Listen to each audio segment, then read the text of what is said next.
महाभारत काल के कई ऐसे रहस्य हैं जिन्हें बहुत ही कम लोग जानते हैं। इन्हीं रहस्यों में से एक है जब द्रौपदी अपने ही पति भीम को मारना चाहती थी। मगर द्रौपदी अपने ही पति की मृत्यु क्यों करना चाहती थी, और वो भी उस पति की जो उसे सबसे ज़्यादा प्रेम करता था और उसके हक की लड़ाई में सबसे आगे खड़ा भी रहता था।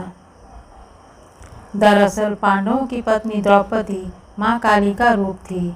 इस बात का ज्ञान अर्जुन को था, जिसके बाद एक दिन अर्जुन द्रौपदी के कक्ष में गए।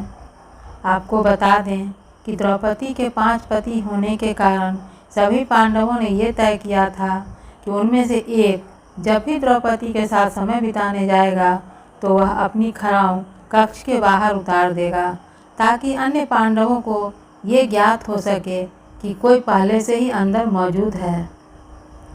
लेकिन इस दौरान अर्जुन की बाहर रखी खड़ाऊं भीम ने देखी ही नहीं और वो झट से कक्ष के अंदर चला गया। अब जैसे ही भीम कक्ष के अंदर गया, वैसे ही उसने देखा कि वहाँ अर्जुन पहले से ही मौजूद था और वो द्रौपदी के पांव दबा रहा था। ये दृश्य देख भीम आग बबूला हो गए और उसने अपने गदे से अर्जुन पर प्रहार कर दिया। शोर सुनाई देने पर युधिष्ठिर कक्ष में पहुंचते हैं और भीम से कहते हैं कि ये तुम क्या कर रहे हो, क्यों तुम अपने छोटे भाई को मार रहे हो। भीम युधिष्ठिर को बताते हैं कि उन्होंने अर्जुन पर इसलिए प्रहार किया क्योंकि वो द्रौपदी के पांव दबा रहे थे। उन्होंने आगे कहा, क्या कोई पति अपने पत्नी के पांव दबाता है। अब युधिष्ठिर को भी ये ज्ञात था कि द्रौपदी माँ काली का ही रूप है, इसलिए वह भीम को चुप कराते हुए कहते हैं कि यह अर्जुन और द्रौपदी का आपसी प्रेम है, किसी को भी इसके बीच में नहीं पड़ना चाहिए। बड़े भाई द्वारा ये बात सुनने के बाद भीम महल से ही बाहर चले जाते हैं, लेकिन वो अभी भी इस बात से क्रोधित थे कि अर्जुन ने ऐसा क्यों किया। क्रोधित भीम अब महल में कभी वापस नहीं आना चाहते थे और सुबह से चलते चलते अब भीम को रात हो जाती है। ऐसे में भीम एक पेड़ पर आराम करते हैं। अब भीम विश्राम कर ही रहे होते हैं कि तभी रात 12 बजे वहाँ एक व्यक्ति आता है और घास के मैदान में पानी देने लगता है। उस व्यक्ति द्वारा ऐसा करने पर भीम की नींद खुल जाती है और भीम वहीं पेड़ पर बैठे हुए ही ये सब नज़ारा देख रहे होते हैं। धीरे धीरे वहाँ एक सभा लगने लगती है। इस सभा में भगवान शिव, ब्रह्मा जी और इंद्रदेव समेत कई देवता शामिल होते हैं और इस सभा को संबोधित कर रहे होते हैं भगवान श्री कृष्ण। तभी भीम देखते हैं कि इस सभा में द्रौपदी आती है, जिसका मुंह खून से सना होता है और साथ ही उसके एक हाथ में खप्पर और दूसरे हाथ में कटार होती है।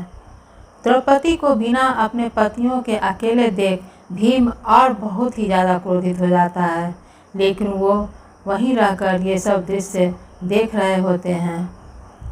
विकराल रूप में आई द्रौपदी तभी सभी के सामने कहते हैं कि माधव मेरे सखा हैं और उन्होंने मुझसे ये वादा किया है कि वह मेरा ये खप्पर खून से भरवाएंगे।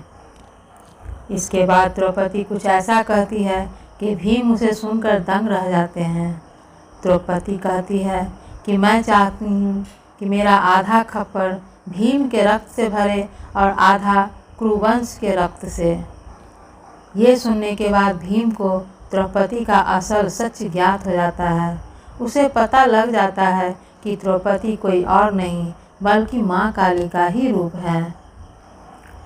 द्रौपदी की यह बात सुनकर भीम काफ़ी डर जाता है और सभा खत्म होने के बाद वो डरते हुए श्री कृष्ण के पास जाता है और उन्हें पूरी बात बताता है कि उसने सभा में जो कुछ भी हुआ है वो सब देखा है और वह अपनी जान कैसे बचाए इसका भगवान श्री कृष्ण से समाधान मांगता है।